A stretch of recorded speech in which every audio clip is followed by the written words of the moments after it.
everyone, and welcome to the latest Digital Niche Agency webinar. Today we're going to be talking about a deep dive of inside digital investor acquisition for equity crowdfunding founders with the DNA co-founders Jason Fishman and Tim Martinez.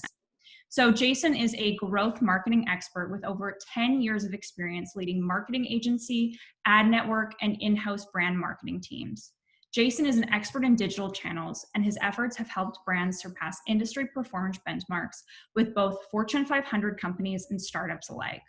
Over the past 6 years, Jason has worked with over 350 brands, many of which are in the fintech vertical and over 100 of which are focused on investor acquisition initiatives associated with 9 figures of funding. Jason's breadth of knowledge is showcased in a high volume of tech and marketing conferences, webinars, Forbes Agency Council articles, and with his Test Optimize Scale podcast. Tim Martinez is a seasoned professional with over 20 years of experience helping build and grow small to mid-sized companies as a mentor, strategist, investor, and advisor. Tim has founded and exited multiple businesses. His focus is on strategically positioning companies within their respective marketplace for rapid expansion. He has consulted with over 1,000 businesses across the US and abroad. Tim has been a featured speaker and author on the topic of entrepreneurship for the past 15 years. He is the co-founder of Digital Niche Agency and the founder of the Inside Mastery, an online education platform aimed at helping business owners build the businesses they deserve. And with that said, let's go ahead and jump into the webinar. Thanks, Serena. Thanks, Serena. Excited to be here with Tim Martinez. First met about 11 years ago, leading a workshop called 50 Ways to Promote Your Business. And then, here we are talking about how to get funding for brands specifically. And before hopping in, it's June 4th, 2020. We don't want to be tone deaf. Want to mention that, the injustice in this country and all the current events are not to be ignored with this type of content. We really want to speak to the opportunity that equity crowdfunding creates to the disenfranchised, the democratization of access to private equity opportunities for everyone, not just the top of the top of the top VCs. Imagine getting in on Facebook at 2000, 2004, 2005, and what that position would be worth when they went public or today. This also provides access to capital from groups across the full spectrum of different industries. And we're seeing that more and more here in spring 2020, where different types of more traditional financing have slowed down in terms of taking meetings, in terms of deployment of capital. So we've been watching equity crowdfunding portals report their biggest months to date here in spring 2020. More people are online, more people are investing, and it's so relevant for those reasons for us to be talking about this, providing value to the groups as we've worked on over 100 of these type of campaigns and showing what's really been effective for us and our clients. Yeah. So on the heels of that and on the heels of the current landscape, I've been taking my kids down and around town just to look at, quite frankly, the destruction of the city that we, love and have a lot of pride in. And we're looking at a lot of small businesses that have just been demolished, looting, thrashed. And the question that along with like my friends, my colleagues, yourself, is what can we do to rebuild? How do we reset? How do we get everyone not back, but to a new place? Because there is no back, especially with COVID. And again, with everything that we're seeing with the unrest, we have to get to a new place. And raising capital is central to how we build. Everybody needs capital. We live in an economic universe. And although you can be very creative with how you raise capital and how you go about funding your business, and from bootstrapping to crowdfunding and beyond, the point being is when you have financial resources, you can make a bigger impact. You can move a lot faster. So hopefully in this call, what I'd like to get out of this Zoom as well is really to give our audience an opportunity to understand how they can go about raising capital using this platform, which is actually a really new platform, and it's exciting and it's revolutionary. And most people don't know that it's been 4 years or so, 4 or 5 years, somewhere in that ballpark with the Jobs Act, since people have been able to raise capital through this means, through this vehicle. And I think more people need to know about it. And the more they know about it, the more that we're going to get a lot of impact and power behind it. And hopefully use that capital to deploy back into our small businesses and the economy at large.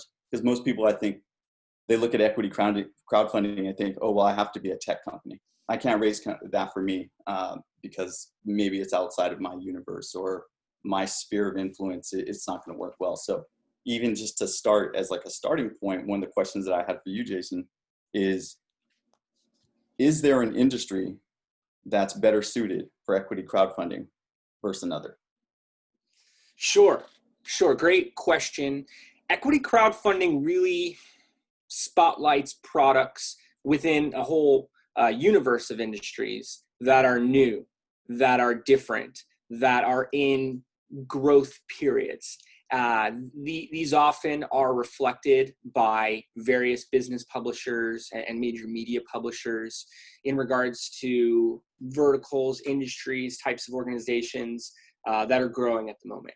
We're working with companies in AI, in the Internet of Things, including smart homes. We're working with companies in automated retail. We're working with companies in automotive, travel, all different types of sustainability projects. During the times of COVID here, social impact initiatives have been huge. And we're seeing thousands of micro investors in the sense that they're a few hundred to a few $1,000s as some of the averages on these types of campaigns come to the table. So no, I don't see any one vertical. Yes, tech hardware has historically been a big thing here. Some of our case studies are around energy and various aspects of the tech hardware for those type of interests. But I wouldn't limit it to any one vertical. Some of the early stage success stories for Reg CF, which, as you mentioned, 4 years ago, May 2016, came into effect, were restaurants and bars. And they would get 3,000 people in their community to put in $300 or so each to hit the full $1.07 million cap and create these user owners. I think there's actually a lot of opportunity, and we're going to see more of that in the years to come, of the user owner concept, where I could be a patron, go with my friends to a restaurant I'm an investor in. And meanwhile, I'm only putting in a small amount. Maybe I get a small discount when I'm in there, but I'm connected, I'm engaged, I'm essentially an ambassador at that point, and adding more marketing value than just being an investor in the more typical sense. Yeah, so that's a good point. I think it touches on the heels of what is the value proposition for you using equity crowdfunding versus purely a friends and family raise or trying to do something more private like a Reg D. Like, what is the real value proposition that people within the equity crowdfund market, especially Reg CF, which is 1.07, right? What is the value prop for equity crowdfunders? Why do an equity crowdfund? Absolutely. Great question. And I've actually gotten in some pretty tense debates about this on stage, on panels. It's a topic where there's multiple perspectives. The success rate of equity crowdfunding is not 100% fact. The success rate of equity crowdfunding is often, to be fair, inflated in the sense of platforms will show a lower goal, perhaps a goal of 100K, 350K, somewhere in there. So once that's reached, it's looked at as successful. Yet the groups we speak with all want to do the full cap. Rare that they want to limit themselves at 300 or 500K even, although we do hear that. Have some groups that we're working with in that line of thought. But 1.07 million, which we're hoping increases to 5 million based on the SEC standing proposal very soon, with Reg A moving from 50 million to 75. But with that success rate, seeing the efforts that go in on a daily basis with these founders, watching them invest into advertising campaigns, watching them reach out to everyone they've ever met to participate and share with their friends. It's by no means an easy way to obtain money, not by any long shot. I even said in some speaking engagements in the past, if you could raise these funds from one investor with one check and one meeting, you may want to do that because there's a lot of variables in this, and it's going to be that's a good point. Quicker use of time. So in my banking days, we would always talk about strategic money, right? Yeah. So you would bring on 1, 2, 3 investors that had, maybe you're just fitting into part of their portfolio, and then you had some synergistic relationships with the other groups that they were funding. But in an equity crowd fund, you could potentially make up the whole deal with 1,000 investors, maybe more potentially, which is a good segue because I think it's important for people to understand how much the average investment size is in an equity crowd fund. Because I have a lot of conversations with people that say, great, equity crowdfunding. So you're telling me I can go and put an offer together, go put it on one of the portals, and I'm magically going to get all these investors, right? And maybe I get 100 or 100. They don't really have an understanding of how many investors come into a deal. So what is it that we typically see in terms of like how many investors make up a deal and what the average investment size is? Great question, and want to add to my answer from before with this next section. The marketing value that you get from a successful campaign on equity crowdfunding is huge, because instead of one investor, instead of 5 investors, maybe 40 on a larger round, on equity crowdfunding, you can literally have 500 to 5,000 investors. By no means capping at 5,000, just speaking to some of our raises directly there. And those are, as I mentioned before, ambassadors. Those are shareholders. Those are people championing for the success of your brand as well as the growth in their position. So that's the big piece here. If we're using advertising to bring on investors for these raises, and getting a 10x return on ad spend, spending about 10% of the total goal in that scenario to obtain it, that's a lot of marketing dollars. That could be looked at as an expensive price for capital, as some more institutional type groups have stated to us, even on a very successful scenario like that. But you have to look at the media value they're getting. You have to look at, again, and to your question here, this cohort, this group, this organization of investors who are then going to be promoting, and if it's B2C or strategic B2B investors backing the company in that. Right. And yes, that is far more typical. We're seeing the average investment in a range somewhere between $750 and about $2,200 on a Reg CF or Reg A campaign. I like to call it $1,200. And what that means is you have people coming in at the minimum. For some platforms, they recommend the minimum at $100 or $200. We generally take the stance of $500 is good minimum, because we see so many investors gravitate towards that. You're then having that average with the $5,000, the $10,000, the $20,000 investors. Reg CF has a cap for how much any individual can participate throughout the course of the year in Reg CF deals based on their income, and it has a cap to it at that. Reg A has some higher investors. I do want to mention Reg D real quick, not to be too long-winded here, but Reg D, those minimums are completely different. And there are different fees associated with it for some of the portals. So they'll have minimums saying, hey, has to be $2,500 as a minimum. 1,000 is typically the lowest we see them, but more commonly 10,000, 25,000. We've worked on real estate equity crowdfunding campaigns. One that was a commercial group that had a 250K minimum. So it's all based on the strategy around this, and you want to meet with the right finance and legal guys to but if we're somewhere around 750 to 1250, somewhere in that universe, as kind of like an industry average, right? It's something very general. Granted, there's these outliers, and some people can come in with more or less, and right, it has a lot to do with how much they can invest in a crowd fund throughout the year. But we're talking about bringing in hundreds of investors, potentially 1,000 or more investors into a single deal. So it's important for anyone marketing and equity crowdfunding to kind of put on that mindset that they're going to be getting into many conversations, right, throughout the length of a campaign. They're going to have to not only put their message out there once, they're going to have to put it out there multiple times. They're going to have to not only just use one channel, they're going to have to use multiple channels. So this is a good segue into what are recommended or best practices when it comes to tactics and channels, because most people, again, the conversations that I've had, they said, okay, well, I'm going to use Facebook advertising, right? Facebook have access to tons of people. And a lot of times they kind of put all their eggs in that one basket.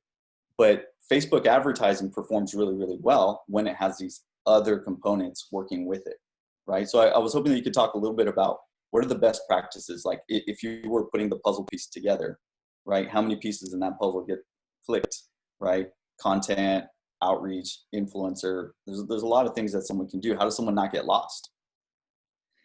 Great question. You brought up so many good points there, and I want to break it down in a very simple way, which starts with a strategy and then has three core buckets, three areas of marketing to make sure are included in your efforts. And it's exactly what you said. It's not one channel. It's not one touch point. We're not bringing an investor to a page and, they're selecting their Amazon Prime account and clicking one button and they're done.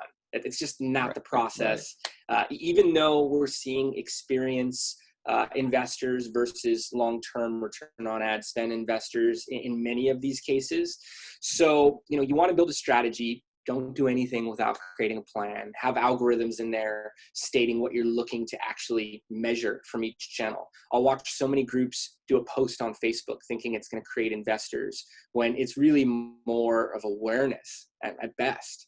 Maybe lead nurturing of investors who are looking at the deal, but you have to really map out what each channel, what each touch point in this user journey, which is typically 7 touch points or more before someone completes an investment, is set out to produce. Otherwise, you're going to be turning things off, thinking you're wasting money on marketing. You have to have for the this layman, roadmap. maybe you could break down what a touch point is as part of the conversation. Absolutely. A touch point is any impression. So the first touch point could be an advertisement, a PR write-up, an influencer post, some type of traffic source that's then taking the audience to your portal page. WeFunder, Republic, Seed Invest, Micro Ventures, these are platforms we work with regularly, True Crowd, and that is where they're going to be presented with the pitch, the same materials every other prospective investor is looking at. Now, if you're hoping for them to come back on their own, you're not going to see the best conversion rate of that touch point, that traffic.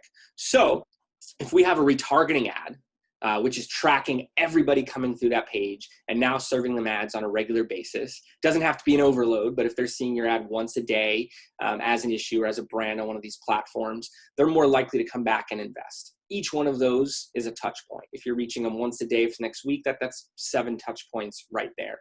If they're then signing up for an email from you and getting a weekly email newsletter, maybe an automated email sequence where it sounds like someone from your team's reaching out to them.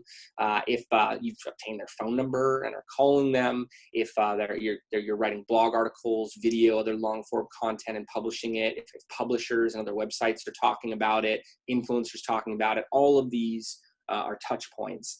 And so we break down organic, paid as content marketing and advertising. So I said 3 main areas you want to focus on for equity crowdfunding. Those are content marketing, advertising, and direct outreach.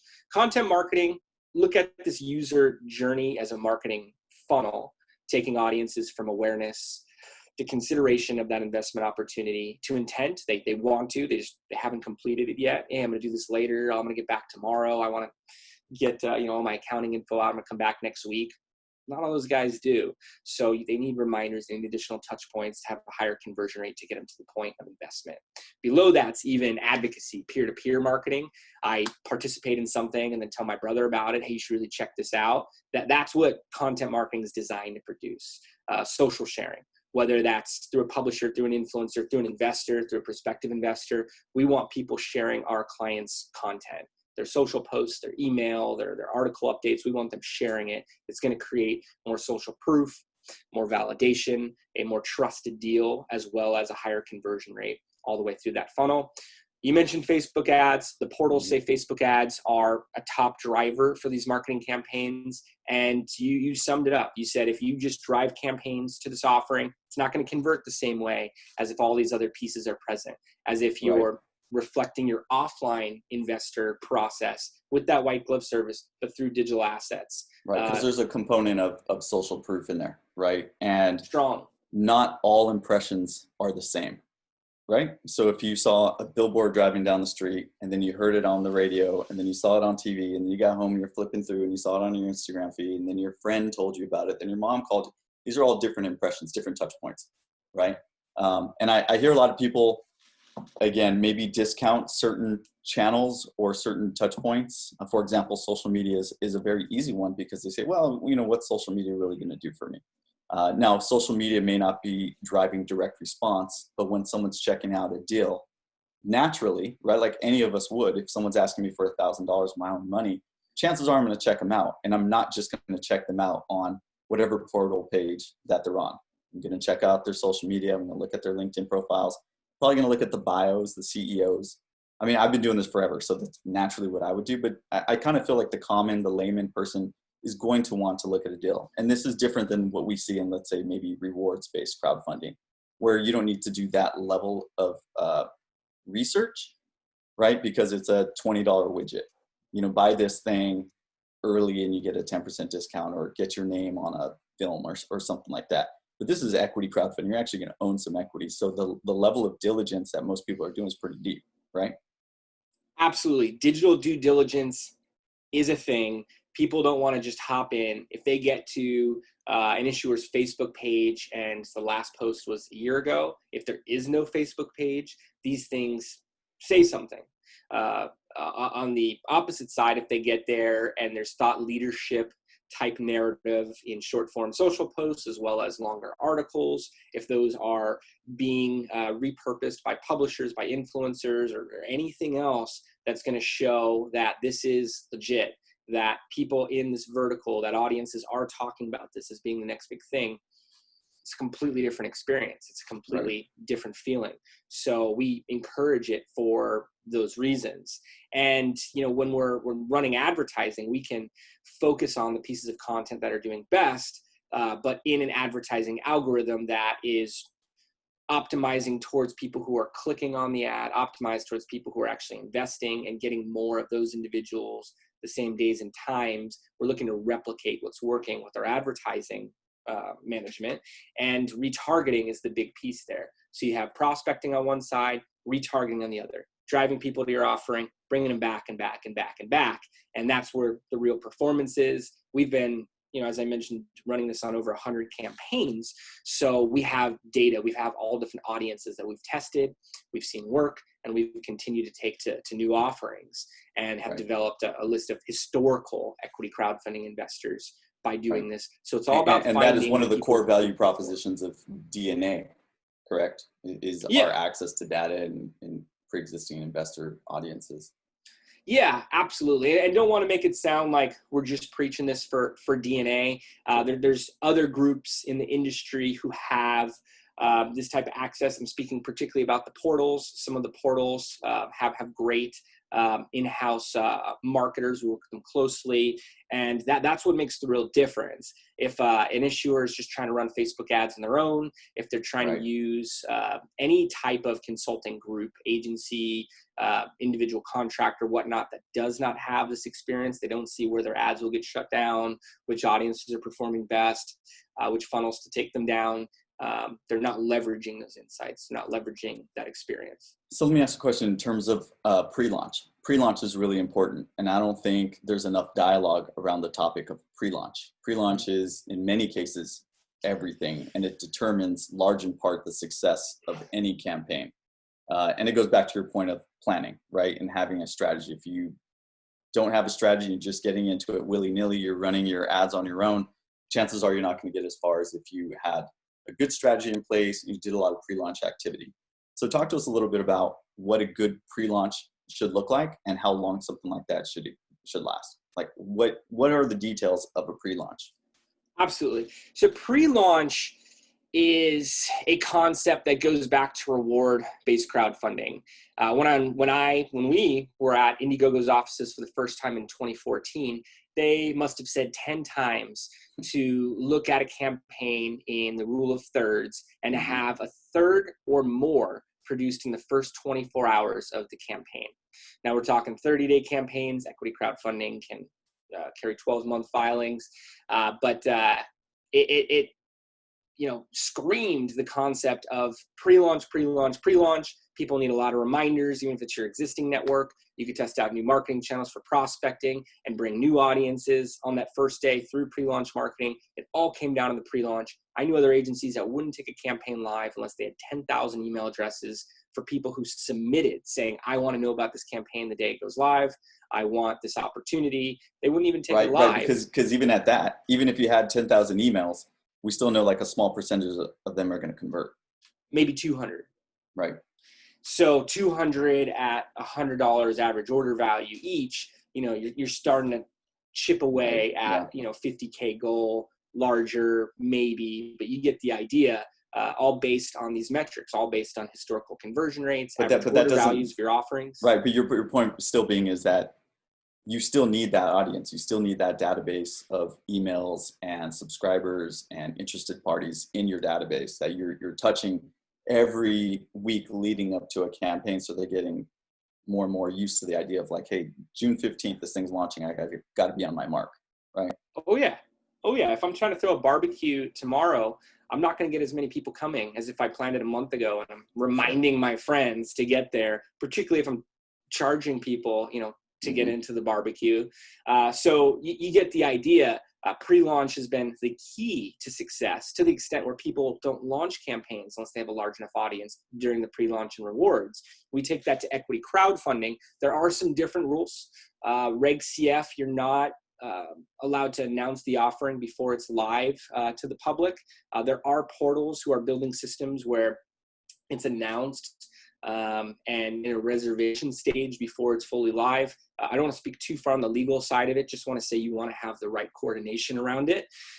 Either way, we're seeing groups on day one start their round with some type of lead investor, anchor investor, groups of lead investors. Again, you want to do that in a compliant way. But you get to an offering that says trying to raise 1.07 million, and there's 15,000 raised. Doesn't have the same feeling. I've mentioned before the empty restaurant sensation. You look in, it looks interesting, the menu looks good, but no one's inside, and you're asking yourself, like, is there something I don't understand here? Was there a bad health story I didn't know about? Is the food horrible? Why is no one else here? I don't get it. That's what it could feel like going to a page. In fact, the portals won't even promote a deal in many cases till it's around 45K, 100K. And that's because they know if they bring their 200, 300,000 investors to the deal and there's 10 grand there, it's just not going to get a response. So that's a really good point. Maybe talk about that just a little bit, because we hear this many, many times. Well, I chose this platform or this portal because they had this huge audience and they've successfully raised in this vertical. So I'm going to go to them. But again, some unsophisticated issuers, they are leaning on the portal for 100% of their marketing, right? And I don't think the portals are telling them, hey, this is a good idea, but I've seen it. We continually see it. And then we get a call where we say, hey, I've been on the portal for 30 days and no one in their audience has even invested in my deal, right? Yeah. The portals, an equity crowdfunding portal is a powerful tool to amplify a response. If you're getting a great response offline, there's a lead investor, anchor investor, or those initial investors, put together 45K, 100K on your offering page. They're great tools to be able to get more people to have the same response to your deal. If you are not getting any type of response, you're not able to get personal networks or any type of audiences you've spoke with before, or once live to participate, it's just not going to go anywhere. We would see this happen in reward crowdfunding, where people thought they'd list on Indiegogo and suddenly the next day they'd hit their goal. Not the case. And the rule of thirds, the final third, the second one being digital marketing, the final third is the platform actually participating, promoting your deal, getting those people there once there's over 66% funding. Similar with equity crowdfunding, just because you built it does not mean they will come in this context. you do have to be able to show traction. You do have to be able to show social proof among investors and that people actually have validated this deal and care about it. So we've done pre-launch in the frame of audience building, where, perhaps a Facebook-like campaign or email audience growth campaign to build affinity from individuals that through data we could tell our investors. Through targeting, we can, look at household income, net worth, investor behavior, and find affinities for the vertical so that we're getting investors to like the page, investors to sign up for an email, just with the connection to the product and what they're doing. Right. Then once the deal becomes available, they have a head start. They have these high net worth individuals now with the opportunity to participate and become an actual shareholder in the organization. We've seen that as an effective pre-launch. Yeah. So this all sounds expensive. Let's talk a little nitty gritty, right? Sure. It doesn't have to be expensive, right? There's a lot of different outliers, and there's a lot that the issuers themselves can do to kind of control their own destiny when it comes to marketing. But there are definitely areas that they are going to want to spend and allocate and be prepared for. So what are some general marketing costs? Like what are we seeing here, and what should anyone marketing a crowdfund right now be prepared for? Sure. Great question. There's been a recommendation in the industry over the past 4 years of so of 10%, meaning 10% of what you're looking to raise. Let's say it's $1.07 million, being about 100K as a media spend. A media spend because you could attach traffic to it. You could look at, let's say 100,000 people, 100,000 visits to your page for those reasons. Now, that doesn't mean take any company, spend 100 grand, and you have $1 million. It does not. Every group is going to get a different response level. We have groups that have hit over a 30x return on ad spend, in the past few months. And therefore, we're spending like 30K and getting where they need to go. We've had campaigns in the past 2 weeks here hit close to 20x return on ad spend. And during a period of time where, there is uncertainty in the market. We have campaigns that work with us while they're already live and are very happy with a 3x to 5x return on ad spend, a much more costly price around the capital, but they're marketing while bringing on investors. As mentioned, those are ambassadors. So there's the full range. We shoot for a 10x, 5x to 10x is common. Anything over 10x is looked at as outstanding in comparison to industry averages. We generally don't see groups come to us and say, hey, here's 100K for my media budget and your service fees on top of it. Usually not the case, nor do we want to commit to any group at that level or have a mandate. Other agencies in the past have had 150K, 250K type minimums for Reg CF or Reg A plus offerings. We generally see groups start with us somewhere between 20 to 60K, and then maybe that's spread out over a couple months, 3 months even. And then as they're seeing performance, they're scaling. As they're seeing results, we're able to show them a cost per acquisition of each investor on advertising. Let's say it's $100 and it's producing $1,000 average investment, meaning every $100 we spend on ads, we're seeing a conversion. That conversion's averaging at $1,000. That's a 10x return on ad spend. And they're saying, this is great. I want to hit my full cap quicker. I want, to scale this. Can we run twice the amount of ads next week and see twice the amount of conversions? And so we have a system on how we do that, looking to see the same ranges of performance and can be very algorithmic in terms of amplifying what we're doing there. Right. And the money's not needed all at once on day one, right? And if a campaign's working, there's the potential for a rolling close. You want to talk a little bit about what a rolling close is and how that works? Absolutely. So groups will often come to us with a starting budget, as mentioned, and they've already exhausted expenses on legal, on financial auditors, on all types of things that are needed on an equity crowdfunding campaign. There are some quicker routes with the portals, but there's generally expenses that have taken place by the time they speak with us. And they say, hey, I have 50K, I'm not going to be able to get, to my full million on that, I understand. But if we're seeing good results at 50K, I may be able to pull capital from other places and show the responses, the reports I'm getting. Or depending on the rules of the portal, I could do a rolling close and start getting disbursements and pulling capital out that's been raised and putting that back into marketing for the equity crowdfunding campaign. We try to provide the right recommendations, the right guidance, all based on numbers. The only way to measure anything is with these analytics. So at that point, we're looking to take funds and put them into something that's already working. No one wants to be on the phone after 50K has been spent, after, let's say, 150K has been spent, and saying, yeah, we're not seeing results, sorry. We try to be very scientific about how we do this. Test, optimize, scale is almost the scientific method, in the sense that we're finding these pockets of performance that are working and then replicating it with new budgets, where we feel a lot more comfortable saying, yeah, spend 1,000 a day, spend 2,000 a day, spend 5,000 a day.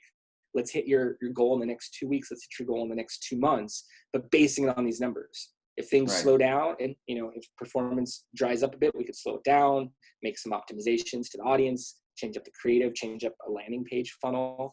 But again, all basing it on the actual numbers.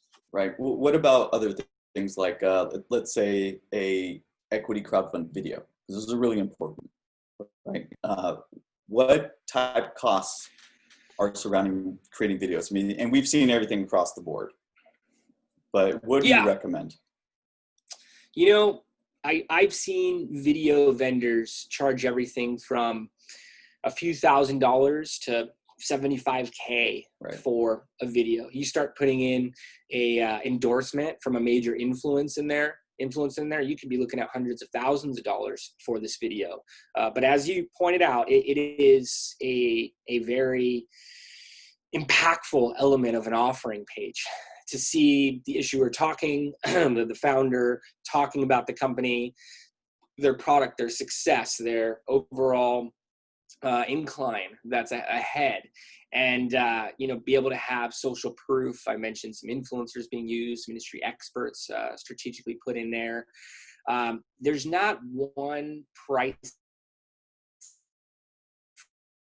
I would say to position your budget higher towards distribution than towards development. Mm-hmm. So if you're getting a video done for $5K and spending $45K, I would encourage that over spending $15K and spending $10K on ads with a total $25K budget. And these are real use cases, real stories that I'm referencing here. Yeah. If you want to spend $150K on a video and have a major actor, a major thought leader in the video, and have the best production group working on it, I'm not going to say that's the wrong idea.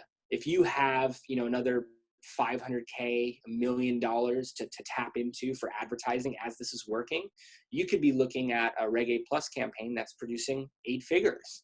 You can have something that is huge in terms of a return on investment. Right. That's a good point on the distribution of the content, because we're here to try to guide issuers and give them good marketing tactics and techniques and practical solutions, right? So we don't really want to see so much dumped in on the front end if there's no plan to get the distribution out of it, right?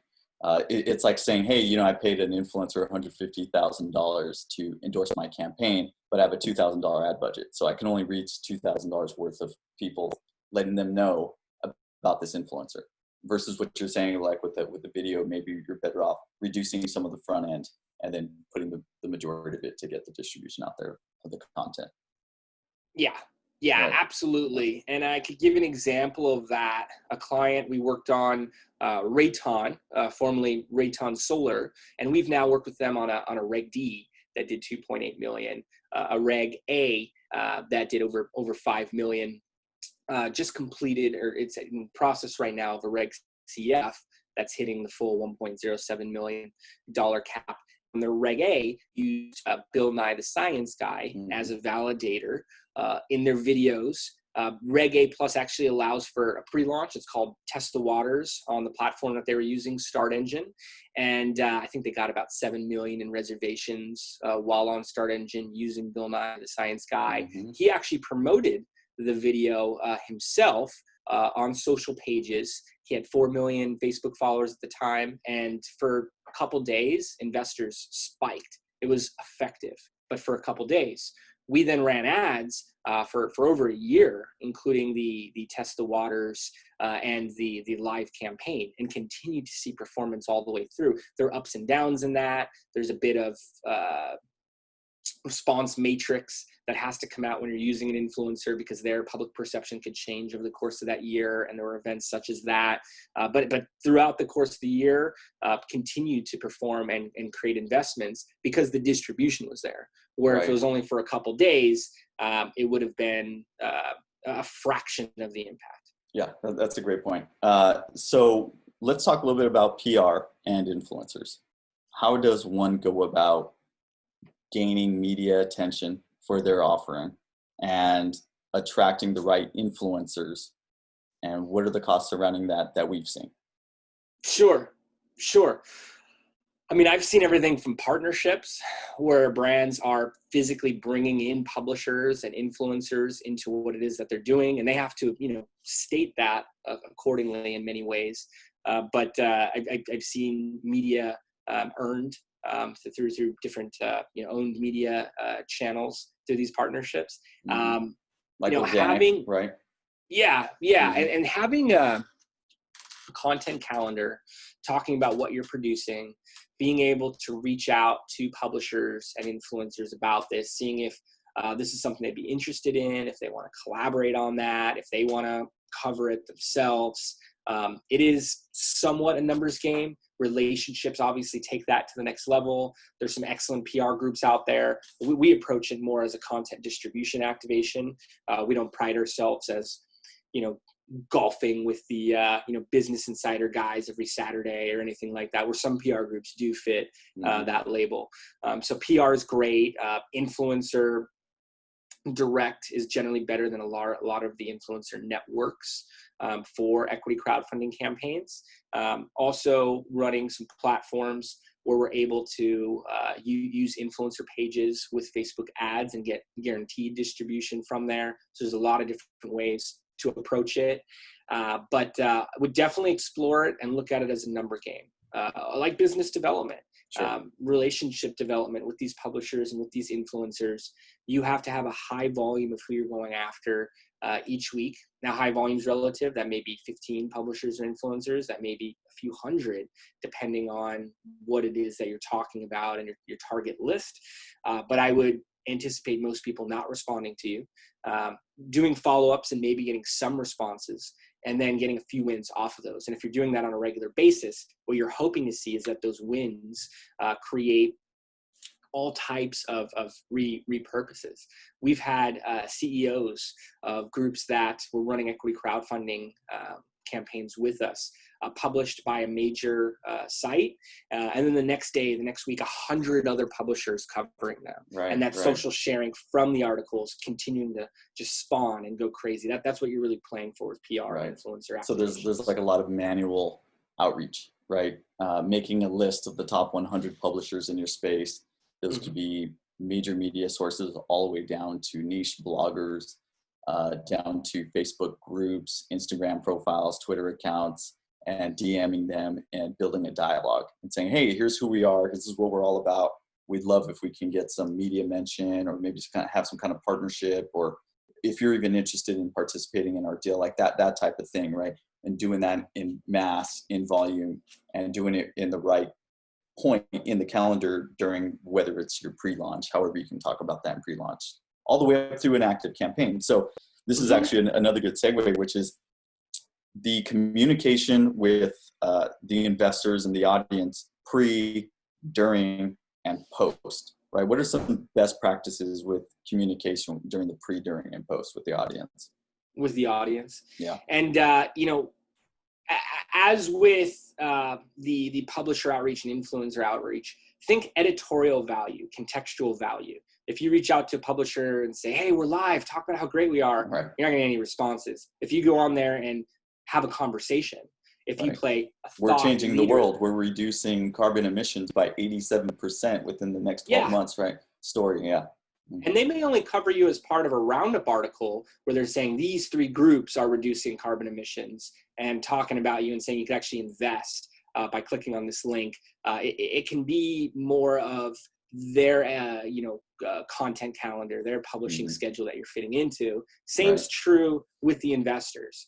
If I use these offline, online scenarios, and if I meet somebody at a party and say, hey, buy from us, invest in us, with no prior standing engagement, it's not going to go anywhere. If I meet somebody at a party and introduce myself and I'm learning about them, and then I'm sharing about what we do, and then they show a genuine interest in being involved in some way, and they ask me about that's more of an organic feeling. And many people know, you meet someone at a party, you never talk to them again, even if you make plans to go somewhere the next day, as happens at times, without a follow-up. There's nothing. I like the old stat where it shows that most salespeople don't follow up more than once, where most conversions happen after 7 to 12 follow-ups. So the same's true here, pre, during, and post with investors. You want to create a conversation, you want to create a dialogue, you want to be sharing the updates. I know investors who offline in meetings say, I want to hear everything that they plan to do, the use of proceeds, their whole map, and then I want to watch it come to life a little bit before I invest. So if they follow up with me in a month and things that they said are actually coming to fruition, I see it as a moving train, and I want to be part of that train. That FOMO, that fear of missing out, is present. If they're talking about the same thing in a month, the same thing in 3 months, same thing in 6 months, what am I going to save the company? There seems to be other inherent things that are missing here. So with that being said, you want to create that relationship with the investor. I mentioned earlier, content marketing, advertising, and direct outreach. Direct outreach, you can do over LinkedIn. You can have invitations sent out. You could connect with them with first a conversational message, then a later message that's part conversational, but part, hey, what do you think about what we're doing? What do you think about this investment opportunity? Not even asking directly, do you want to talk about this? Here's my scheduling link. Happy to share info if you know anyone who's interested. You want to be very relationship oriented and look at the long term of the match of checkers and back and forth. During, you want to be providing regular updates. Once they've invested, you want to perform IR, investor relations. We've had groups have a team of telephone sale representatives, with the right, accreditations and everything, but calling investors and saying, hey, thank you so much for placing this $400 investment. This is what we're doing. This is what we're doing over here. If you know anyone else that wants to invest and get us there quicker, please let us know. And they'll get more investments. They'll take investors from about $400 to $2,000. They'll bring in on their Reg A Plus $200,000 investors at times by taking this approach. So, during is to tell you the truth, the step that people miss so often. And then you have a captive audience. Those are your ambassadors. They want to see you get to your goal quicker so that their interest is more valuable. And right. then like it's not a selfish effort, right? Mm-hmm. It can't be all about me, your money in my pocket, and then see you later, right? It's really bringing them into what you're doing, right? Mm-hmm. And the more they community want to you feel build. like their partner. Yeah. Let me ask you a question about hype. Some people like the word, don't like the word, but I think we always use it in a good context when we say equity crowdfunds, large in part, are built on this momentum, right? Maybe momentum is a better word than hype, but getting people excited, getting them in the fold, pre-launch, during, like you're saying with these phone calls, thank you so much. We're so happy that you're part of this deal. Here's what you can expect from us in the future. Kind of build the warm and fuzzies of a deal. Right? And then everyone gets really motivated. And if you carry that on post deal, then you have advocates that will promote your brand, buy your products, subscribe, or tell their friends, all that type of stuff. Now, how important is momentum and hype, the word hype on an equity crowdfund? And you mentioned FOMO. Yeah. So I mentioned the empty restaurant sensation earlier. You want to create a feeling of the line around the block, whether it's a new iPhone coming out, a movie premiere. You know, I've seen this heavily with sneaker launches and other types of exclusive deals. So, you know, things that are going to run out. That's what the sense should be on a very successful equity crowdfunding campaign. So creating that FOMO, being able to show that this is the next big thing in an industry, in the economy, in the world is huge. Being able to say this is what all energy will be working off of in 10 years based on these industry experts. You want to make sure you're quoting it and not having forward-looking statements that would be non-compliant, but being able to create that feeling of this is huge. I'm getting involved in the next Facebook, the next unicorn, to past billion-dollar valuation marks, early stage, and my involvement is going to be highly lucrative for me. That's what you want to be able to showcase here. Again, through social proof, through validation, as your investments keep spiking, your conversion rate goes up. I mentioned 45K, 100K. These are benchmarks that we look at and we see the conversion rates change. We see it change again at around 300K, 500K, 750K. When a campaign is closing, we've seen this used as a tactic where, 1 week left, 5 days, 4 days, 3 days, and just massive amounts of investments coming through in terms of volumes on a daily basis. And then at the end, hey, by popular demand, we've taken the extra steps, we've extended our offering.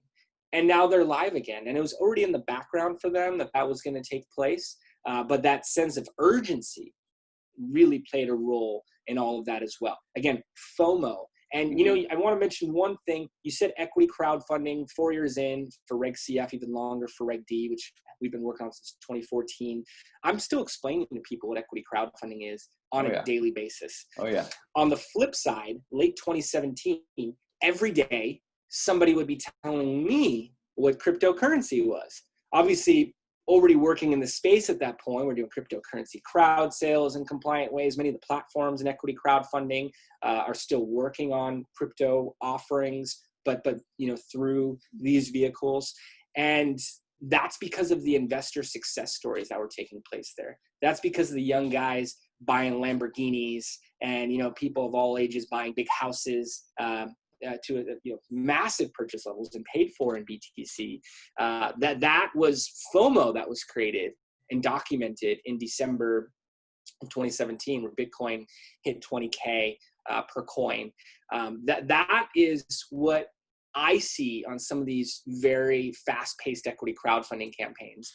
Reg A pluses hitting 10, 12, 15 million. That's the frenzy type of feeling of, I got to get this before it closes, that I really mention in terms of the hype. That's what comes to my mind. Right. Yeah. And there's a component of word of mouth, right? If you're in on a good deal, chances are you're going to call me and tell me, like, hey, man, I just put, 1,500 on this thing. I think they're going to go to the moon. I mean, I see no reason why this thing's not going to go public or get some big acquisition or right. You want to share that story.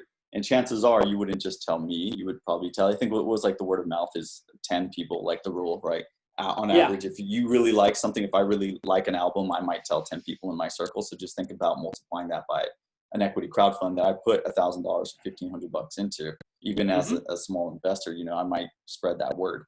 And that's, again, one of those things that we don't really talk much about when it comes down to good old-fashioned marketing techniques. These are things that are kind of like on the perimeter. And then, so we're kind of butting up against the hour here, and we could probably talk forever. I know you and I could talk forever about this type of stuff. We should probably do a follow-up to this. But let me ask you like one question. What are some like big outliers to deals? So things that can offset marketing costs. Like if there was a really big outlier, what would it be? Like media attention, influencer, like what were some big outliers? It is that word of mouth, in my opinion, which could be in the form of media attention. But it is certainly that. I mentioned some of the campaigns that were published and then shared hundreds of times. That's media. advertising is just media buying, but getting that earned media is a big deal. I mentioned some partnerships with publishers and owned media channels and things along those lines. But that voice is a big deal. The social sharing is massive. There's an investor that's well known out here in Santa Monica and Los Angeles that the story's been told he won't invest in a deal until he's heard about it from 3 separate groups. Yeah, nice. And I've heard that's a horrible strategy from other individuals saying, no, you want to get in early. I mean, there's a lot of perspectives to investing. I'm not saying that is the route for the record, but it says something. Yeah. It says that you're looking for those validators. There are platforms that will only take on Reg D campaigns if they're venture backed. There are platforms that have certain similar type requirements for Reg CF, meaning if you're able to have accelerators, larger investment groups, larger strategic partners in play, age-old story for investments. If this capital and the use of proceeds opens up the ability to take on bigger contracts and bigger sources of revenue, that is very attractive and makes it feel more stable of a investment for the funds put forth. Again, I want to mention, make sure that's all compliant. But yeah, whoever's involved and the forward trajectory of the company have a lot to play with that in terms of Outliers. Yeah, cool. All right. Well, we're also seeing some more big endorsements. Just to add to that, the Shark Tank guys are individually backing platforms, backing deals. That does huge things. I've seen one of those platforms bring thousands of investors in a very short window of time to a Reg A Plus deal. There's a lot of rules to follow to make sure you're doing that correctly, but I think that's going to be an emerging segment over the next 5 years here, where people are in public forums stating about their equity crowdfunding offer, whether it's social impact or just something to a great opportunity, the extent of a great opportunity where thousands of investors participate that day. Yeah. All right, so thank you for everyone for coming to our webinar today. For more information about how you can market your equity crowdfunding campaign, you can visit digitalnicheagency.com or email jfishman@digitalnicheagency.com. Thank you. thank you. Thank you.